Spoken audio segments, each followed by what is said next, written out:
va a ser unos 20 minutos en los que vamos a estar abordando como los principales cambios de la reforma laboral, cosa que nos impacta como a todas las empresas. Me presento, mi nombre es Natalia Arena, soy abogada de la firma Montoya Valle, lidero lo que es el área laboral.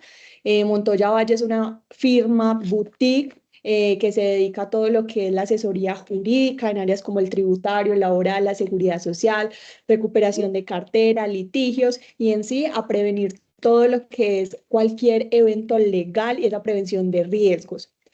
No siendo más y en aras de hacer honor a precisamente el título de este espacio, vamos a abordar entonces en 20 minutos esos principales cambios. La idea es que a medida que vayan surgiendo cualquier tipo de dudas, se vayan escribiendo por favor en el chat, de modo que al finalizar podamos abrir un espacio de preguntas e irlas resolviendo.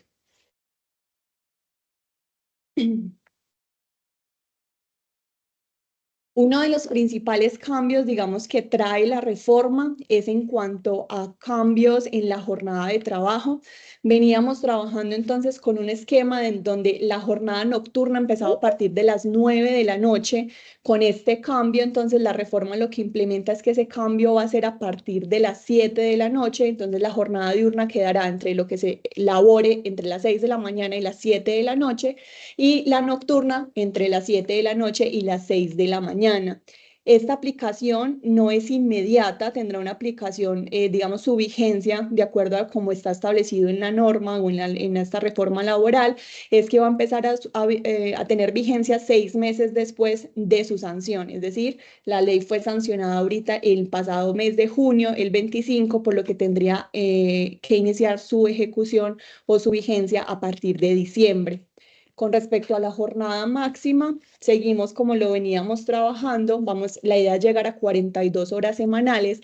Esas 42 horas van a conservar la gradualidad en la que se venía trabajando, por lo que ahorita a partir del 16 de julio tendremos una jornada de 44 horas a la semana y a partir de julio del siguiente año, es decir, julio de 2026, tendríamos una reducción ya, digamos, total a lo que es la meta de 42 horas a la semana. Un cambio importante que trae también es el tema de horas extras. Con esta reforma lo que sucede es que ya no vamos a tener entonces que solicitarle permiso al Ministerio del Trabajo para que nos autorice como empleadores para elaborar horas extras, sino que de entrada le da la facultad a todas las empresas de empezar a ejecutar trabajo suplementario. ¿Cuáles son las condiciones? Digamos que las mismas que mantenía en el régimen como anterior, y es llevar un registro del trabajador, del día, del número de horas que lo ha hecho, en qué vale la jornada que elaboró esas horas extras, y pues efectivamente realizar el pago conforme a los recargos como están establecidos. Que es importante que en el momento de que una entidad administrativa, ejemplo, el Ministerio del Trabajo, llegue a hacer una verificación y no se esté cumpliendo o haya alguna irregularidad, el ministerio podrá sancionar, aparte de sanciones pecuniarias, podrá hacerlo con suspender esta facultad como del empleador hasta por 6 meses, diciéndole a la empresa, venga, como usted no está haciendo bien su trabajo, durante estos 6 meses usted no podrá laborar tiempo suplementario. Se mantiene el tema de flexibilidad, es decir, estas 42 horas a las que vamos a llegar, hablemos de pronto en términos más cercanos, las 44 que empiezan a partir del 16 de julio, podrán distribuirse entre 5 o 6 días en la semana, siempre garantizando un día de descanso, y la jornada podrá ser entre 4 y 9 horas, también pues como distribuyéndolo de acuerdo a las necesidades. El recargo por trabajo en día de descanso obligatorio tiene una variación. Estábamos hablando o estábamos acostumbrados a tener un recargo del 75%. A partir de la entrada en vigencia de esta ley hay un cambio que se pretende llegar al 100% de la remuneración para aquellas personas que trabajen en día de descanso. Día de descanso se va a entender en términos generales como el día domingo, salvo que dentro del contrato las partes establezcan que es un día diferente. Entonces, si yo dentro de mi contrato establezco que el día de descanso es, por ejemplo, el sábado, entonces cuando se elabore el sábado tendré que pagar ese recargo. La implementación también es de manera gradual. Entonces, a partir de este año, es decir, a partir de la entrada en vigencia de esta ley, pasamos de remunerar ya no con el 75%, pero sí con el 80%. A partir de 2026 entraríamos con el 90% y en 2027 llegaríamos a hacer el pago del recargo en el 100%. En el contrato a término fijo sigue estando vigente, no es que el contrato haya desaparecido o que ya no se pueda emplear, sigue estando vigente, sigue perfectamente pudiéndose como su aplicación, solamente que tiene unos cambios fundamentales. Uno es en el tema de la duración máxima, el contrato no puede durar más de 4 años y cuando yo hablo de 4 años estoy contando no solo el periodo inicial, es decir, no solo que yo contrate a una persona por 4 años desde el inicio, sino que también me tiene en cuenta todas las que son las prórrogas. Entonces, entre el momento de la contratación y todas sus prórrogas, no puede existir más de 4 años. Pues en el evento de que eso suceda, automáticamente pasaríamos a estar hablando de un contrato a término indefinido. Aquí, digamos, es uno de los cambios fundamentales ahí en el proceso y es, antes teníamos el mito o la creencia de que un contrato a término fijo, como se podía renovar indefinidamente, se volvía un indefinido, pero digamos que nosotros en ese momento llegábamos a aclarar y decíamos, no, no deja de ser fijo, simplemente que se puede renovar de manera indefinida.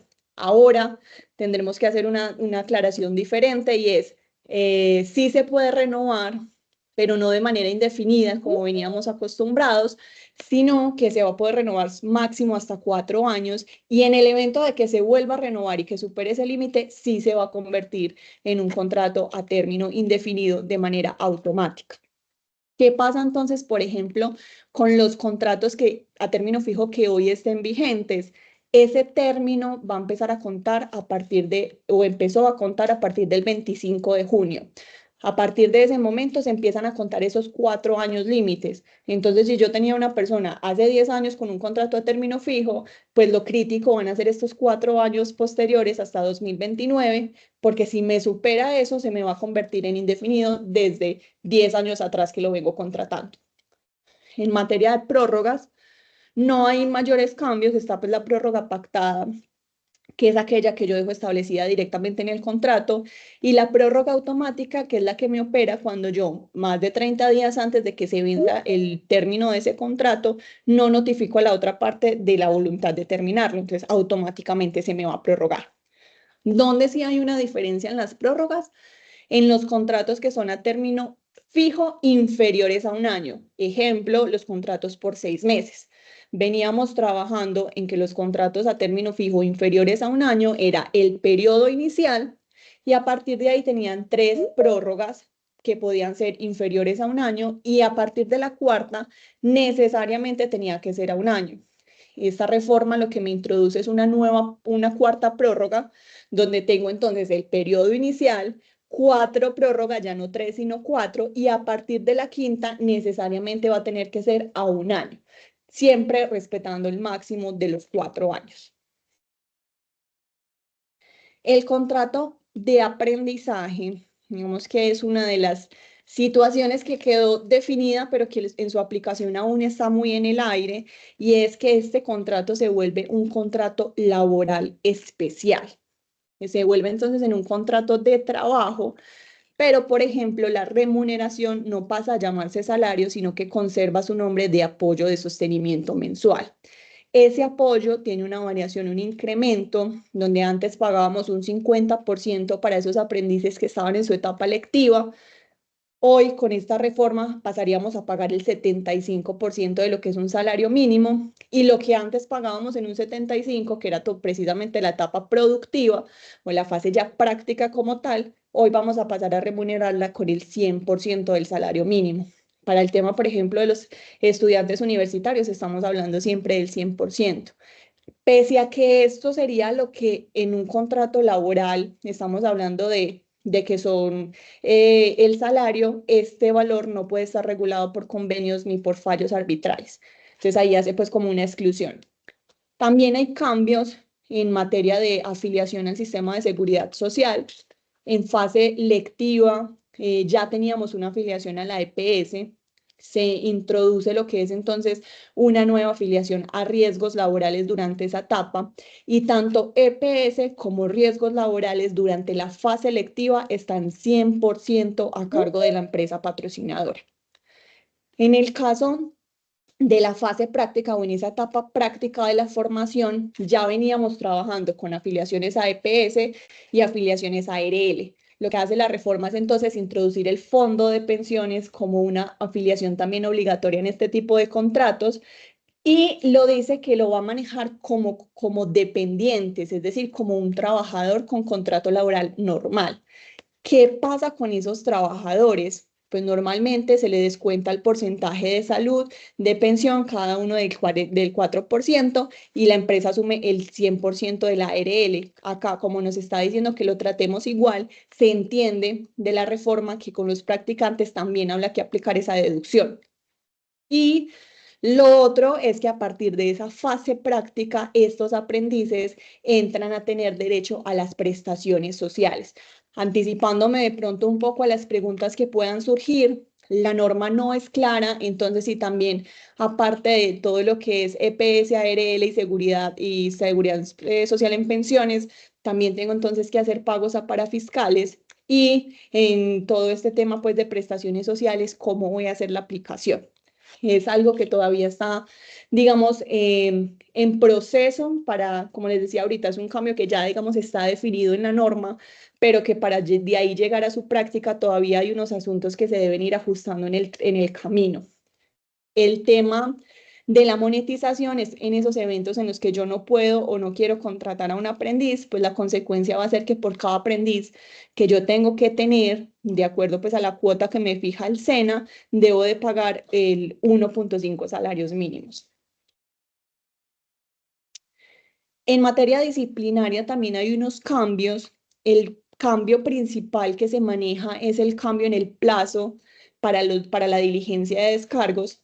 Recordemos, y aquí hace mucho énfasis, digamos, la reforma laboral y se debe garantizar siempre el debido proceso.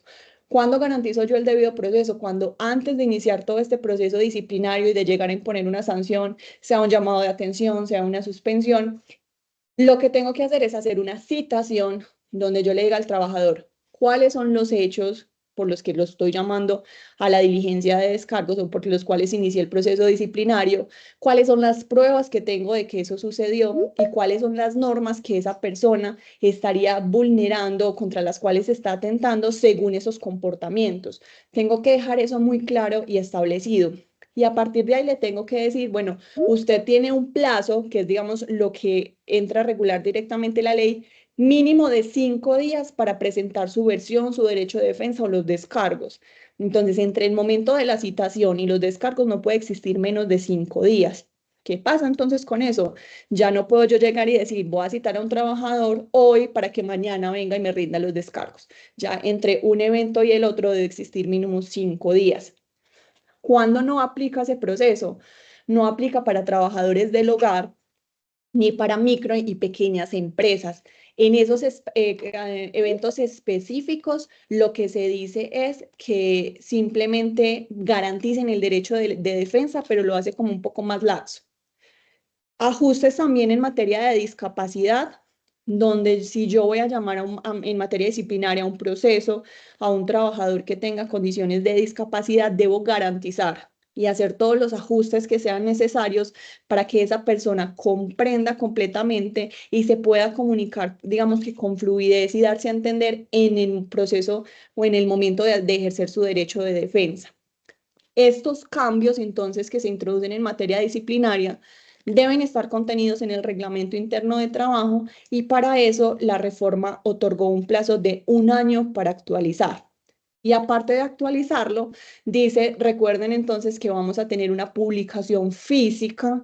Cuando de pronto son varias sedes de trabajo, basta con la publicación física en una de ellas y también una publicación virtual, sea porque hay una intranet, sea porque hay una página web, sea porque se envía por correo electrónico a todos los empleados, pero se debe garantizar que aparte de la publicación física, se haga el envío virtual del reglamento interno de trabajo.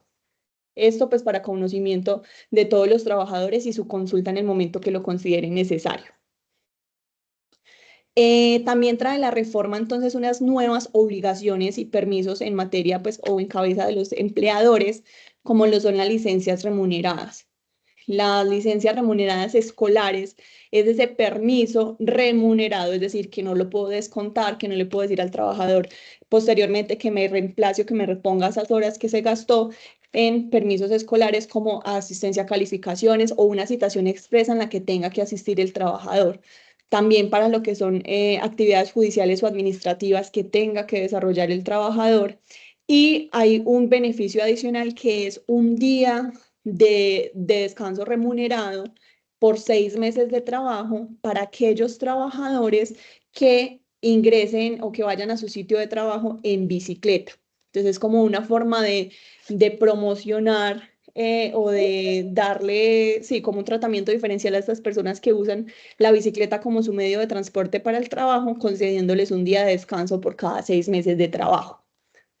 Hay temas de inclusión laboral y de protección a las mujeres, el tema de remover barreras para que las personas con discapacidad puedan acceder en igualdad de condiciones al trabajo, derecho preferente para las mujeres que son víctimas de violencia intrafamiliar o violencia de género en general, para que puedan ser reubicadas como dentro de su puesto de trabajo y trae una nueva contratación en las empresas, una nueva obligación de contratación. Esta obligación de contratación, ¿a qué se refiere? Y es que las empresas que tengan menos de 500 trabajadores, por cada 100 trabajadores que tengan, deben contratar a 2 personas con discapacidad. Cuando las empresas tienen más de 501 trabajadores, aparte de esos dos que ya contrato por cada 100, tendré que contratar por cada 100 trabajadores un trabajador adicional con discapacidad. Esta obligación, el primer año es optativa. Es optativa porque la reforma lo que plantea es, venga, en este primer año quiero que usted revise qué tipo de personal me puede recibir, qué ajustes o qué adecuaciones tengo que hacer en la infraestructura para que estas personas puedan acceder. Y a partir del segundo año, que ya es obligatorio, puedo empezar a hacer todo el tema de la aplicación. Obviamente, pues si hay empresas que quieren iniciar desde ya y tienen, digamos, como toda la logística, toda la estructura definida para ello, pueden hacerlo. Es optativo el primer año y obligatorio a partir del segundo.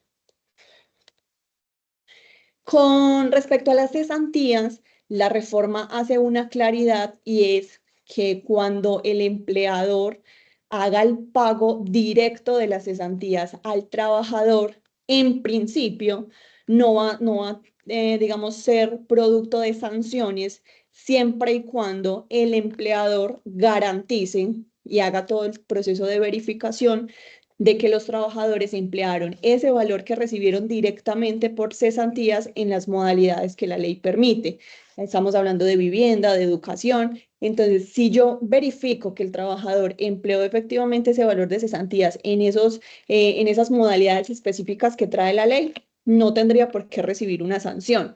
Ahora, si se lo gastó en algo diferente y yo no hice como ese ejercicio de control, sí podría ser sancionada.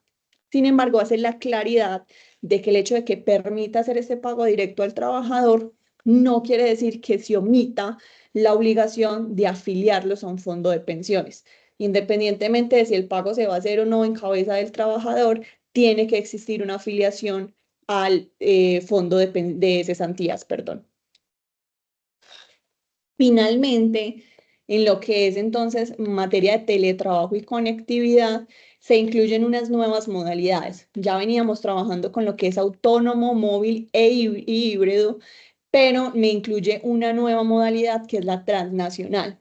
Es una modalidad entonces donde las empresas en Colombia contratan desde Colombia y el trabajador puede estar en cualquier lugar del mundo prestando su trabajo. En esa modalidad específica hay una serie de obligaciones, tanto para las empresas como para el trabajador. Para las empresas que me exige que yo tengo que tener contratado un seguro o una póliza que me garantice a mí que cualquier enfermedad, que cualquier accidente, que cualquier situación que pueda llegar a tener ese teletrabajador va a estar cubierta en el lugar donde esté. y me habla de que yo las prestaciones las tengo que pagar a través del sistema de seguridad social de Colombia, lo que hace entender que independientemente de ese seguro, pues también tendré que hacer cierto tipo de afiliaciones en Colombia. Por parte del trabajador, digamos que su obligación principal es mantener vigente y en debida forma su estatus migratorio cuando así lo requiera. Y el temporal o emergente, que es una nueva, digamos, modalidad que incluye esta reforma, es aquel teletrabajo que se activa por situaciones muy concretas y por un periodo de tiempo definido y que ya luego de superada esa situación, pues se regresa como a la presencialidad. Una precisión importante que hizo la reforma es en materia del auxilio de conectividad. Si recordamos, nosotros antes de esta reforma estábamos con, y seguimos estando de alguna forma, con tres modalidades de trabajo a distancia: trabajo en casa, teletrabajo y trabajo remoto, cada una con su propia ley, con su propio decreto que la reglamentaba, y solamente había una de ellas que me hacía referencia puntual y concreta a lo que era el auxilio de conectividad, que era el trabajo remoto.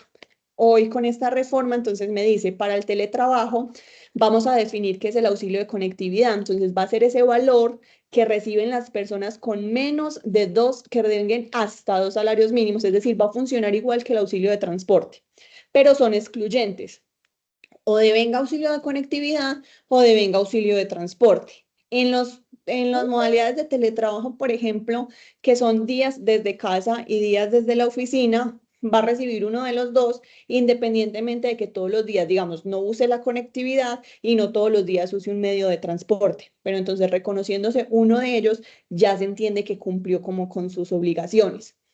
Igual que lo que es el auxilio de transporte, hoy entonces no constituyen salario, pero sí son incluidos para todo el tema de prestaciones sociales. Bueno, eso es ese express que queríamos brindarles de esos cambios, que es lo que, digamos, de aquí en adelante lo que más va a afectar a las empresas, que de pronto generan más dudas. En este momentico les voy a dejar de compartir para poder verlos y ver las preguntas que se han hecho a través del chat, para que podamos como ir resolviendo en este espacio antes de finalizar.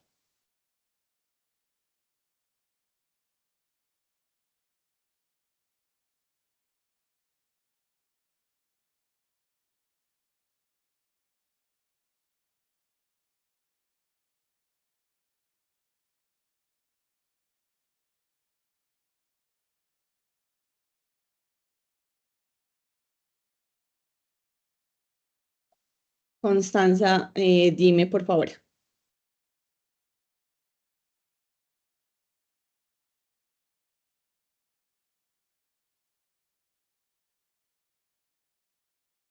Hola, ¿me escuchan?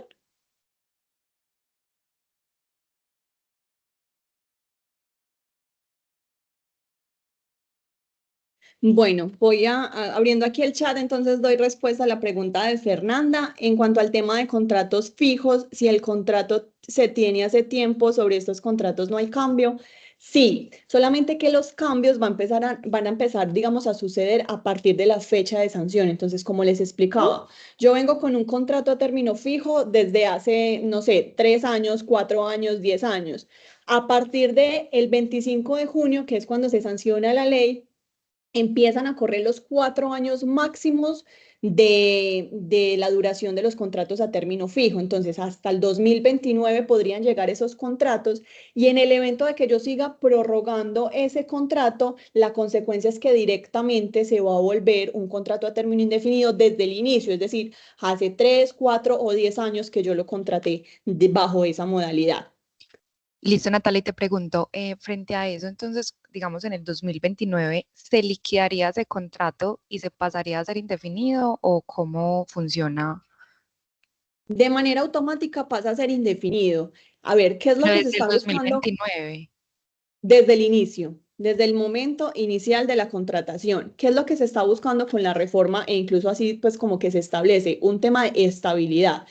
No es, digamos, un secreto que el tema de tener un contrato a término indefinido genera la sensación de estabilidad, así, digamos, las condiciones en cuanto a remuneración, prestaciones sociales, sea exactamente igual. Lo que va a cambiar en el momento de un contrato y otro es cómo hago yo la liquidación de ese tipo de contratos al momento de finalizarlo. ¿Por qué? Pues porque se me va a desaparecer la causal objetiva que era el cumplimiento del plazo pactado, pero las demás quedan exactamente igual y va a cambiar es el momento, la forma en cómo yo hago el cálculo para llegar pues como a la indemnización de esos valores. Pero entonces lo que la norma me está diciendo en este momento con la reforma es, para los contratos que están vigentes hoy, el término de los 4 años empieza a contar el 25 de junio, Ujú. es decir, que me voy entonces hasta el 24 de junio de 2029. Y si ese contrato se supera, lo que va a pasar automáticamente es que se me vuelve un contrato a término indefinido desde el inicio de la contratación. Y para uno evitar eso, ¿qué puede hacer? O sea, para que No, no hay forma, o sea, sí o sí se va a convertir en eso. sí, la única forma de yo O sea, decir hablo, es, no tanto de la conversión, entiendo eso, sino desde que se convierta desde el inicio del contrato, porque te estoy hablando de contratos de más de 10 años, por ejemplo. sí, pero es una disposición que Ok. expresamente trajo la ley. Ah, bueno, esa era mi pregunta. Mil gracias. Sí. Con respecto a los contratos de obra labor, ¿se pueden seguir usando? Sí, digamos que es una de las modalidades que no trajimos acá. Pues la ley es bastante extensa, estamos hablando de más de 70 artículos. Acá trajimos como cositas muy puntuales que yo sé que les están generando mucha inquietud. Por ejemplo, en el tema de lo que son contratos por obra o labor, sigue estando vigente, se pueden seguir aplicando. ¿Cuál es la salvedad? Que tiene que definirse muy bien cuál es la obra o labor para la cual estoy siendo contratado. Entonces, tiene que poderse, digamos, diferenciar muy bien en qué momento inicia, en qué momento finaliza y cómo lo estructuro yo dentro del contrato, de modo que no haya lugar a confusión alguna, pero el contrato sigue estando plenamente vigente. Eh, No hay cambio en la forma, bueno, la pregunta dice, ¿las indemnizaciones tienen algún cambio o con esta reforma o siguen con la misma modalidad? Siguen con la misma modalidad. La reforma no hace cambios en la forma de calcular las indemnizaciones por terminación del contrato, que es lo que estoy, digamos, suponiendo. Y si bien en un principio la propuesta del texto traía unas modificaciones en cuanto al incremento en el número de días que se tenían que entrar a reconocer, en el texto final de la reforma, el que hoy es ley, no quedó establecido. Entonces, por eso no habría cambios en esa materia. Y si ya lleva más de 4 años a partir de la fecha de la sanción, entonces, ¿qué es? ¿Ya son indefinidos a partir de ese momento? No, o sea, como les decía ahorita, la ley me dice para los contratos a término fijo que estén vigentes en el momento en el que sale la ley o que cambia pues como toda esta disposición, es a partir de esa fecha donde se empezarán a contar los 4 años. Digamos que nos está dando entonces el ajuste de definir, bueno, cómo necesito estos contratos, voy a continuar con ellos, porque finalmente lo que trata o el sentido que está buscando tener la ley es, si es un contrato a término fijo, es porque son acciones concretas que yo no necesito de manera indefinida, pero entonces si son situaciones de mi desempeño diario, que son funciones que yo voy a necesitar sí o sí, entonces venga, de una vez hagamos un contrato a término indefinido o finalmente se me va a convertir en eso si yo lo voy a estar prorrogando de manera indefinida. Los aprendices que ya están contratados en lectiva y práctica, ¿también se les debe hacer los cambios o solo los que se contratan a partir del 25 de junio? Bueno, ahí yo sí quiero ser muy honesta y es que como todo cambio normativo implica también unos cambios en el momento de la aplicación y a veces lo que sucede es que primero sale la norma y luego sale la forma en cómo se debe aplicar y los pormenores o el detalle de la aplicación. Este es uno de esos escenarios. Hemos validado incluso directamente con la entidad. Todavía no se ha definido cuál es la forma en la que se van a implementar estos cambios y no es claro si estos cambios van a ser pues, solo para los nuevos o los que ya venían. Que nosotros, pues, o lo digo desde mi criterio personal, Es algo extraño que me digan que solamente va a ser para los nuevos, porque es como si yo dijera, ejemplo, entonces la jornada nocturna va a ser a partir de las 7 de la noche solo para los contratos que yo inicié de hoy en adelante, entonces los hacia atrás no. Sería más o menos el mismo manejo, pero les reitero, todavía no es clara la forma en cómo se va a implementar. Ahí sí los estaremos actualizando apenas eso se defina. Bueno, no teniendo más preguntas en el chat, no sé si alguno por ahí esté escribiendo y le falte, pues bueno, perdón, si hay una nueva pregunta. El pago de 1.5 salarios para los del SENA es desde ya. La monetización digamos que es lo mismo en temas de monetización y de contratos. No se ha definido la forma como se va a aplicar. Este tema de la monetización, como digamos, implica menos traumatismos a la hora de aplicarlo, porque finalmente será continuar realizando el pago para los que ya lo vienen haciendo. En principio, uno diría que es más viable que a partir pues, de esa reforma sí se tenga que pagar el 1.5 de salarios. Sin embargo, tal como lo hablábamos ahorita para el contrato de aprendizaje, el SENA todavía está en revisión con el Ministerio del Trabajo de cómo van a hacer la aplicación de la reforma. Bueno, les agradezco mucho el espacio, la conexión. Una nueva pregunta. El auxilio de conectividad debe ser de 200.000 solo para los que vengan hasta 2 salarios y salarios mayores se puede definir un monto internamente. Bueno, me retraigo un poco y es el auxilio de conectividad, entonces se va a otorgar a las personas que devengan hasta 2 salarios mínimos. ¿Y cuál es el valor del auxilio de conectividad? Igual que lo estamos manejando hoy con el tema del auxilio de transporte, es exactamente igual.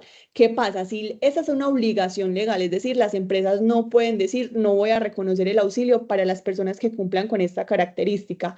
Si yo tengo personas que devengan más de 2 salarios y que a partir de ahí yo también quiero reconocerles el auxilio de conectividad, es perfectamente viable. Pero la norma lo único que me está diciendo, recordemos que la norma busca limitar como los mínimos. Entonces me dicen mínimamente a las personas que tengan o que devenguen hasta 2 salarios, usted les tiene que reconocer ese auxilio de conectividad. De ahí en adelante, si yo quiero entonces dar un auxilio de conectividad mayor o si se lo quiero extender a otro grupo de personas así ganen más de esos 2 salarios, pues ya será, digamos, como una política interna a definir.